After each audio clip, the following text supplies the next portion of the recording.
बिस्मिल्लाहिर्रहमानिर्रहीम। शुरू करती हूँ अल्लाह के नाम से जो बड़ा मेहरबान नहायत रहम करने वाला है। जब जन्नती लोग जन्नत में जाएंगे तो पहली नजर सब जन्नती वहाँ की मखलूक पर डालेंगे।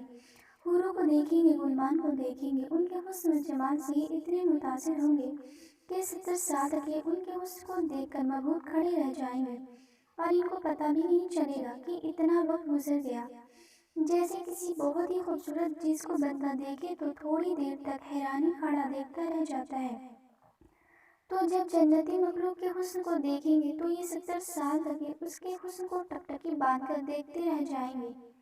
इतना उनका हुस्न व जमाल होगा। लेकिन फिर एक वक्त आएगा जिसमें अल्लाह रब्बुल इज़्ज़त अपने बंदों को अपना दीदार अता फरमाएंगे।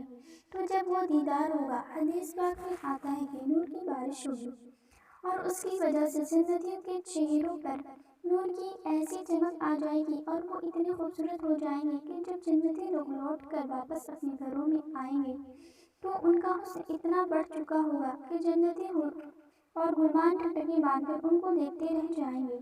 नौकर नौकर होता है, घर के मालिक हुआ करते हैं। तो अगर हूर गुलमान इतनी खूबसूरत है तो सोचिए कि घर के मालिक कितने खूबसूरत होंगे।